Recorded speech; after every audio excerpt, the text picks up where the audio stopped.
On m'a proposé d'aller voir une personne pour aller dans des foyers d'accueil. Et dans ces foyers d'accueil, ils m'ont juste proposé un foyer pour SDF. Alors, bien sûr, là-bas, j'ai pété les plombs, hein, je suis resté 4 jours. Et comme me dit le policier dans le film, je suis devenu une bombe à retardement. À fumer de la drogue, à boire de l'alcool, pour oublier. Puis à un moment donné, j'étais dans mon quartier, à Boulogne, puis je devais voir un grand du quartier. Et je lui dis maintenant, je vais aller filmer les mecs tout de suite. Parce que je suis prêt, je vais tous les tuer. Il a accusé des gens et maintenant il veut les tuer. Puis après, bon, j'ai traîné avec des gens du quartier et puis j'ai eu une idée. Aller dans la délinquance. Pour m'affronter à la justice. Pour être tête à tête avec eux. Pour aller dans ce tribunal où j'ai parlé et leur dire pourquoi. Pourquoi tout ça? Pourquoi nous avoir donné une promesse en disant que la justice est la vraie justice? Ça veut dire que la justice va tout faire pour avoir la vraie vérité des choses. Moi, je ne l'ai pas eu. Après, c'est mon avis à moi. Pour moi, Outreau, c'est pas encore terminé. Malheureusement, ça a été jugé. Des personnes ont été acquittées. Bref, j'ai rencontré Serge. Il m'a proposé, il m'a dit, aujourd'hui, je te donne la chance de parler. La chance que les gens sachent que ce que toi, tu as vécu. Donc, la parole des enfants, c'est ça qui m'intéresse, Chérif. La parole des enfants. J'ai accepté, tout de suite. Tout de suite.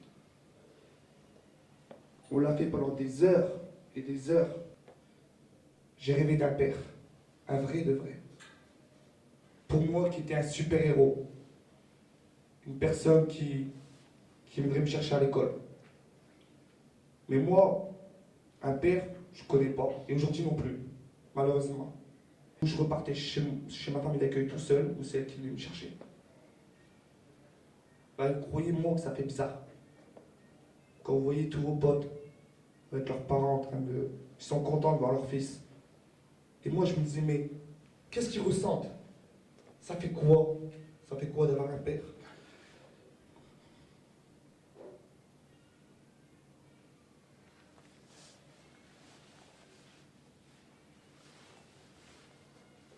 Donc pendant 3 mois, j'étais en Algérie.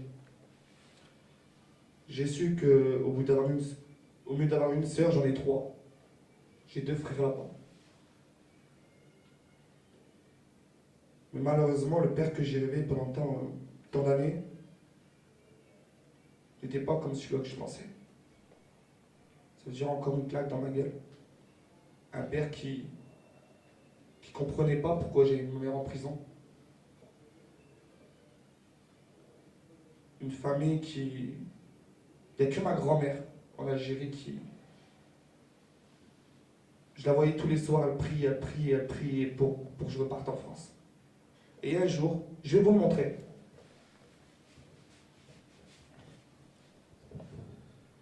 23 points de suture.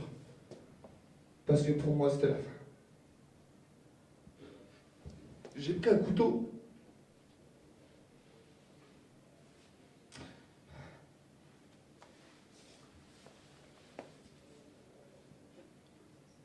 Et c'était fini. Je voulais mourir. Ça y est, c'était plus des SOS, je voulais mourir. Et puis je suis reparti en France. Grâce à une personne à qui j'ai parlé sur Facebook pendant 2, 3 ans. Et avec Christine Melario, ils m'ont aidé à revenir en France parce qu'ils savaient que pour moi c'était la fin et que je voulais juste partir.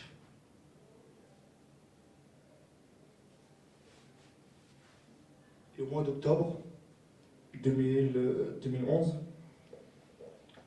j'ai voulu encore me suicider. Où Serge a été mis au courant. Et je suis parti en hôpital psychiatrique, en isolement, pendant 4 jours. Croyez-moi, pendant ces 4 jours, je me disais, mais qu'est-ce qui m'arrive? Et je suis coupable de quoi?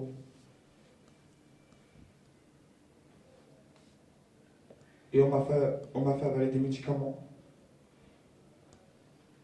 Beaucoup de médicaments. Où je traînais mes pieds parce que j'avais plus la force de les lever. Et ma tête, elle était toute basse. Moi, jamais, je demanderais pardon. Et je ne l'ai pas fait. Je suis parti au Sénégal pendant 2 semaines. Je suis revenu pour Noël. J'étais chez ma copine. En 96, de ne pas avoir parlé. Outreau n'aurait jamais existé.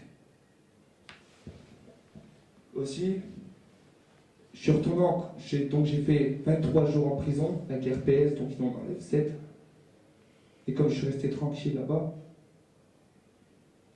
je suis sorti et je suis retourné en psychiatrie. Et j'ai pas voulu voir la SPIP. Donc la condamnation du 8 décembre, donc c'était 6 mois de sursis et 3 ans de mise à l'épreuve, je crois. Et j'ai pas été voir la SPIP, je n'ai pas téléphoné. Au mois de décembre, le 24 décembre.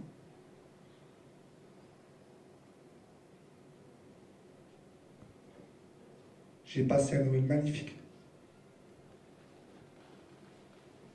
J'avais mes 2 frères avec moi. Des gens que j'aime. J'ai passé le plus beau moment de ma vie. Et ces personnes m'ont montré que un Noël, ça existe, un beau Noël, ça existe. Aujourd'hui, maintenant, j'y crois. J'ai même 3 ans. J'ai un appartement. J'ai mon frère chez moi.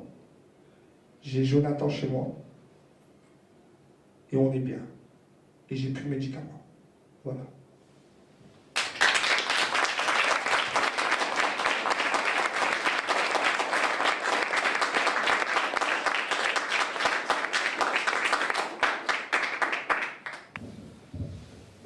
Bonsoir à tous. Donc, je vais répondre à la question de monsieur. Donc, qu'est-ce qu'ils ont fait pour nous? Attendez, je réfléchis un peu.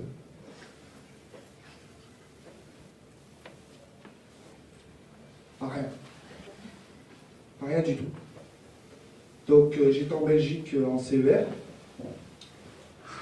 on ne sait pas, c'est une structure d'accueil. Voilà, on va dire ça. Et on m'a dit, vous cassez, vous partez, et vous allez au conseil général de Boulogne-sur-Mer. Donc j'y vais, où j'ai été voir mademoiselle Benier pour demander de l'aide et tout ça. Il n'y avait rien du tout pour moi. Rien du tout. Donc on m'a proposé d'aller voir une personne pour aller dans des foyers d'accueil. Et dans ces foyers d'accueil, ils m'ont juste proposé un foyer pour SDF. Alors, bien sûr, là-bas, j'ai pété les plombs, hein, je suis resté 4 jours. Et comme me dit le policier dans le film, je suis devenu une bombe à retardement. Alors, une personne de 18 ans qui était SDF est déterminée à tuer. Tuer mes agresseurs, à fumer de la drogue, à boire de l'alcool, pour oublier. Puis à un moment donné, j'étais dans mon quartier, à Boulogne, puis je devais voir un grand du quartier. Et je lui dis maintenant, je vais à 9 mm tout de suite, parce que je suis prêt, je vais tous les tuer, un par un. Il m'a parlé pendant plus d'1 heure, et il m'a dit, même si tu as l'argent, jamais je te donne ce 9 mm, parce qu'aujourd'hui, en te regardant et en t'écoutant, je sais que tu es déterminé, et je sais que tu vas le faire. Moi, je sais que ce jour-là, s'il m'aurait donné, il y a beaucoup de gens qui auraient dit, shérif, il est devenu cinglé. Il veut tuer des gens. Il a accusé des gens et maintenant il veut les tuer. Puis après, bon, je traînais avec des gens du quartier et puis j'ai eu une idée. Aller dans la délinquance. Pour affronter à la justice. Pour être tête à tête avec eux. Pour aller dans ce tribunal où j'ai parlé et leur dire pourquoi. Pourquoi tout ça? Pourquoi nous avons donné une promesse en disant que la justice est la vraie justice. Ça veut dire que la justice va tout faire pour avoir la vraie vérité des choses. Moi, je ne l'ai pas eu. Après, c'est mon avis à moi. Pour moi, Outreau, c'est pas encore terminé. Malal a pris une peine de prison de 5 mois. Et je suis parti au Sénégal pendant quelques temps. Et j'ai rencontré Serge. Et Serge, tu vas peut-être le prendre mal, mais je te frotte pas la manche. Mais c'est la seule personne depuis des années qui m'a respecté. Il m'a proposé, il m'a dit, aujourd'hui, je te donne la chance de parler. La chance que les gens sachent que ce que toi tu as vécu. Donc, la parole des enfants, c'est ça qui m'intéresse, Chérif. La parole des enfants.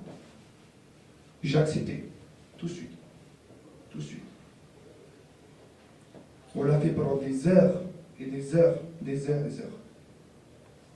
Le jour même, je crois même, en signant le contrat, le jour même, on a commencé, je t'ai dit, on est parti.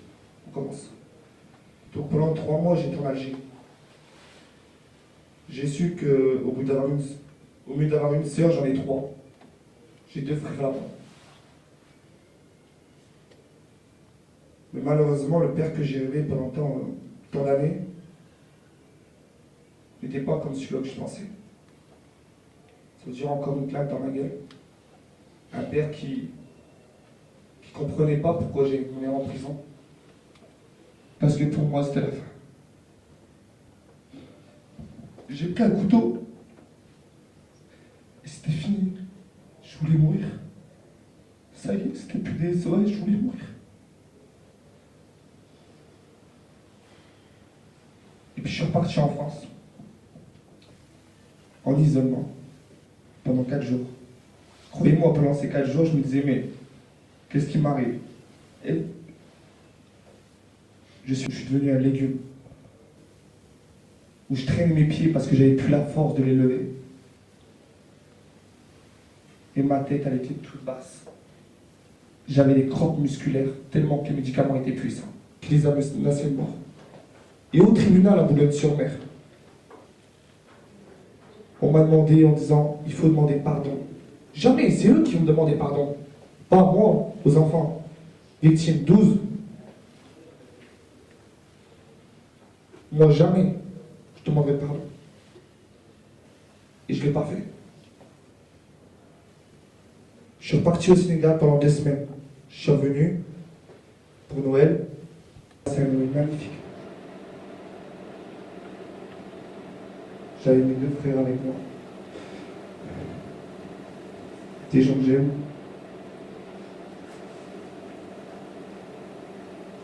J'ai passé le plus beau moment de ma vie. Et ces personnes m'ont montré que un Noël ça existe, un beau Noël ça existe.